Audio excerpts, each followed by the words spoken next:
دوستو محرم الحرام وہ مہینہ ہے جس میں کربلا کا واقعہ پیش آیا، جس میں یزید اور یزیدیوں نے نواسۂ رسول حضرت امام حسین سمیت کم و بیش 72 ناقابل احترام ہستیوں کے ساتھ نہ صرف انتہائی نامناسب سلوک کیا بلکہ ان کے خون ناحق سے اپنے ہاتھوں کو رنگین بھی کیا۔ دوستو یزید ابن زیاد اور جو لوگ بھی ان بدبختوں کے ساتھ ان مبارک ہستیوں کی شہادت کے ذمہ دار تھے، ان سب کا دنیا میں بھی عبرتناک انجام ہوا اور آخرت میں بھی انہیں اللہ کے عذاب کا سامنا کرنا پڑے گا۔ دوستو میں ہوں محمد جنید اور آج کی اس ویڈیو میں ہم یزید اور اس کے فتنے اور اس کے دردناک انجام کے بارے میں جانیں گے۔ تو چلیے بڑھتے ہیں ویڈیو کی طرف۔ دوستو یزید وہ بد نصیب شخص ہے جس کی پیشانی پر اہل بیت کرام کے بے گناہ قتل کا سیاہ داغ ہے اور جس پر ہر زمانے میں دنیا اسلام ملامت کرتی رہی ہے اور قیامت تک اس کا نام حقارت و ذلت کے ساتھ لیا جائے گا۔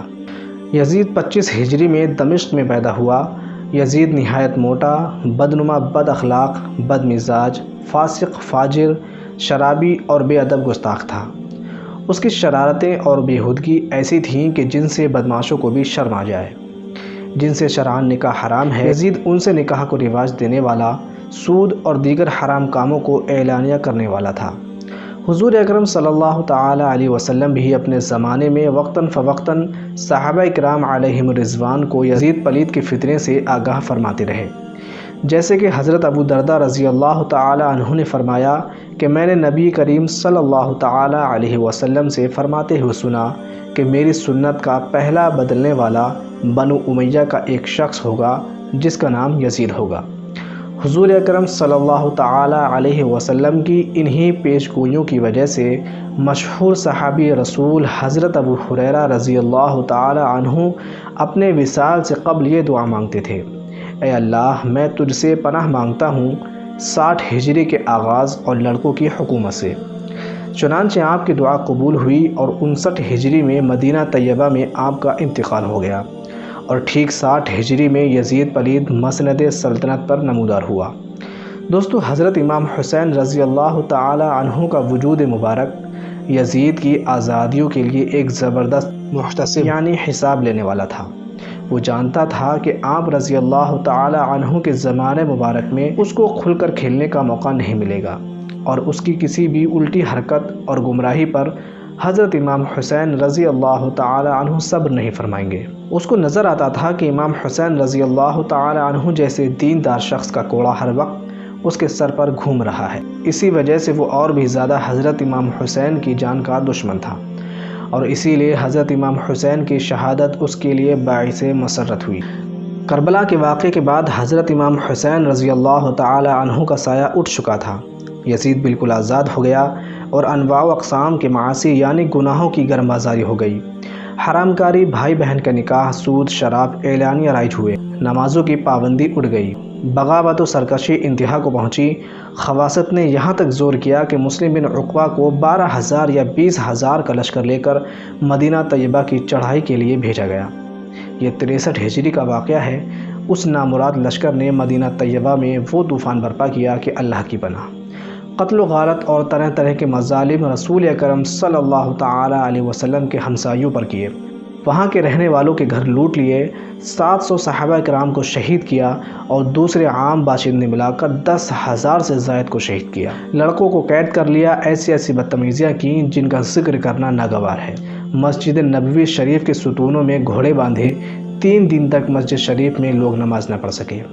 صرف حضرت سعید بن مسیب رضی اللہ تعالی عنہ مجنوں بن کر وہاں حاضر رہتے تھے۔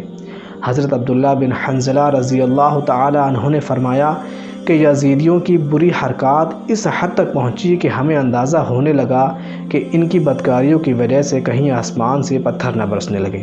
پھر یہ شریر لشکر مکہ مکرمہ کی طرف روانہ ہوا۔ راستے میں امیر لشکر مر گیا اور دوسرا شخص اس کا قائم مقام بنایا گیا۔ مکہ معظمہ پہنچ کر انہوں نے منجنیق یعنی اس دور میں پتھر پھینکنے کی ایک ایسی مشین ہوتی تھی جس سے پتھر پھینک کر مارا جاتا تھا۔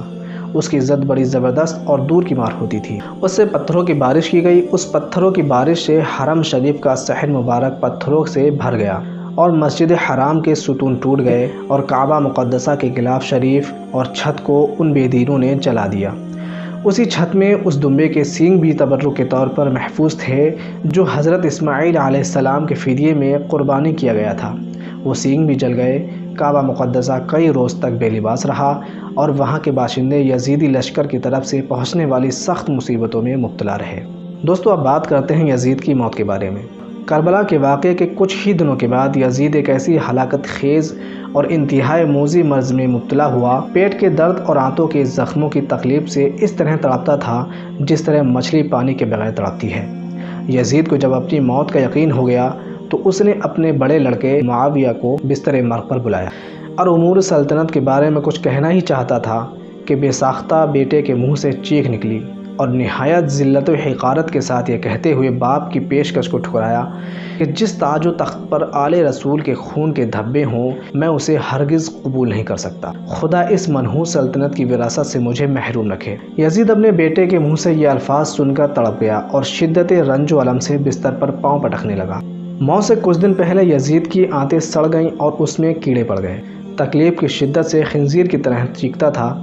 پانی کا قطرہ حلق سے نیچے اترنے کے بعد کانٹے کی طرح چبھتا تھا۔ عجیب قہر الہی کی مار تھی۔ پانی کے بغیر بھی تڑپتا تھا اور پانی پا کر بھی چیختا تھا۔ بالآخر اسی درد کی شدت سے تڑپ تڑپ کر اس کی جان نکلی۔ لاش میں ایسی ہولناک بدبو تھی کہ قریب جانا مشکل تھا۔ جیسے تیسے اس کو سپرد خاک کیا گیا۔ یزید پلید کی موت کا ایک سبب یہ بھی بتایا جاتا ہے کہ وہ ایک رومی لڑکی کے عشق میں گرفتار ہو گیا تھا، مگر وہ لڑکی اندرونی طور پر اس سے نفرت کرتی تھی۔ ایک دن گھومنے کے بہانے اس لڑکی نے یزید کو دور ویرانے میں تنہا بلایا۔ اس لڑکی نے موقع پا کر یہ کہتے ہوئے کہ جو بے غیرت اپنے نبی کے نواسے کا غدار ہو وہ میرا کیا وفادار ہو سکتا ہے، تیز خنجر سے یزید کو چیر پھاڑ دیا اور اس کو وہیں پھینک دیا۔ چند روز تک اس کی لاش چیل کووں کی دعوت میں رہی۔ بالآخر ڈھونڈتے ہوئے اس کے نوکر چاکر وہاں پہنچے اور گڈھا کھود کر اس کی سڑی ہوئی لاش کو وہیں دفنا دیا۔ دوستو یزید کی قبر کا نشان دمشق کے پرانے قبرستان باب الصغیر کے کچھ آگے تھا، جس پر آج سے کئی سال پہلے لوگ اینٹ پتھر مارتے تھے اور اکثر اینٹوں کا ڈھیر لگا رہتا تھا۔ وہاں اب شیشہ کانچ اور لوہا جلانے کی بھٹی لگی ہوئی ہے۔ اس کارخانے میں شیشے کے برتن بنائے جاتے ہیں۔ اس لوہے اور کانچ کو گلانے کی آگ والی بھٹی بالکل ٹھیک جس جگہ پر قبر تھی وہاں پر بنی ہوئی ہے۔ گویا یزید کی قبر پر ہر وقت آگ جلتی رہتی ہے۔ دوستو یزید پلید جب تک زندہ رہا ظلم و ستم کی آندھی چلاتا رہا۔ اس کی پوری زندگی بے رحمی کی افسوسناک داستان ہے۔ یزید کے ہاتھ مکہ مدینہ اور شہدائے کربلا کے مظلوموں کے خون سے رنگے ہوئے ہیں۔ اقتدار کی ہوس نے اسے پاگل اور افرادی قوت نے اسے مغرور بنا ڈالا تھا۔ چاہیے تو یہ تھا کہ وہ امام حسین رضی اللہ تعالی عنہ کی قدر و منزلت کا اعتراف کرتا، ان کی اور ان کے رفقا کی خدمت کر کے جنت پا لیتا، مگر اس نے شیطان اور نفس امارہ کی غلامی کا طوق اپنے گلے میں ڈال کر مسلسل ہٹ دھرمی کا مظاہرہ کرتا رہا۔ بالآخر اپنے ناپاک منصوبے کو عملی جامہ پہناتے ہوئے اس ظالم و جابر اور فاسق و فاجر نے گلشن اہل بیت کو جس بے دردی کے ساتھ اجاڑا اس کے تصور سے ہی روح کانپ جاتی ہے۔ دوستو یاد رکھیے اگرچہ یزید پلید خود ابن زیاد کی فوج میں شامل نہ رہا، مگر شہیدان کربلا پر جس قدر بھی ظلم و جفا ڈھائے گئے اس میں ابن زیاد کو نہ صرف یزید پلید کی بھرپور رضامندی اور اس کی مکمل تائید اور حمایت حاصل رہی، بلکہ اس فاسق و فاجر شخص کے حکم پر ظالموں کے سردار ابن زیاد اور اس کے لشکروں نے اہل بیت اطہار کی سرعام گستاخیاں کی۔